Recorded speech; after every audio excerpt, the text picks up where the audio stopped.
Hey, it's John Siskovich, and this is one of those situations where I wasted money trying to save money.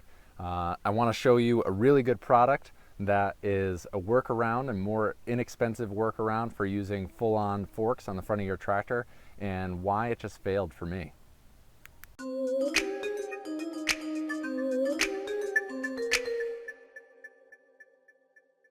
So I have a livestock farm, I have a brewery, I have to move heavy stuff around that's on pallets, and to do that I needed forks.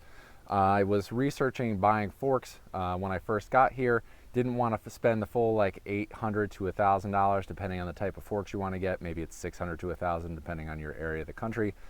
And I went with a $150 to $200 option. And that was, I have the bucket already. This guy, this is very heavy. There's two of these, and what they are, as you pick it up and slide it onto your bucket and then screw it down, and then that'll act as the fork, and you have a forklift. Well, the problem was that the tractor was rated for 2,300 pounds at the pins.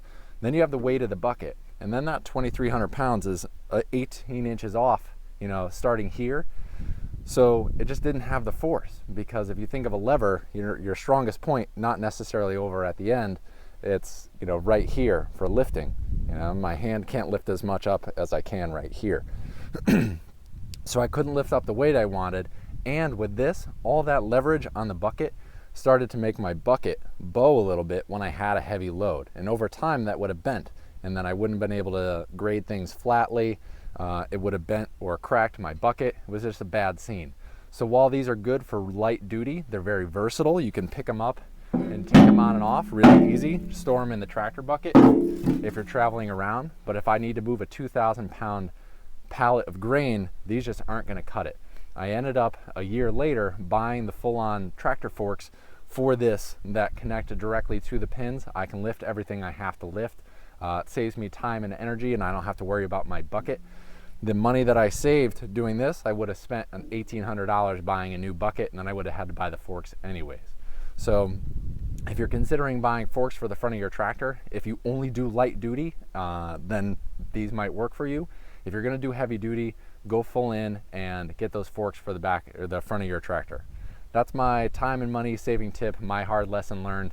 I may sell these on Craigslist. I may hang on to them for light duty stuff if I'm clearing land and pulling logs out of the back. Not sure yet. So that's it. Saved me a lot of time. I wish I had this video 2 years ago. Would have saved me a couple $100, but now it exists. If you have any other tips like this where you thought something would be cheaper and you ended up buying the expensive thing later, leave it in the comments section below. Subscribe to this channel, and until next time, I will see you out in the field. Getting better at this ending. How does a tractor eat its dinner? Forks. I'm so sorry.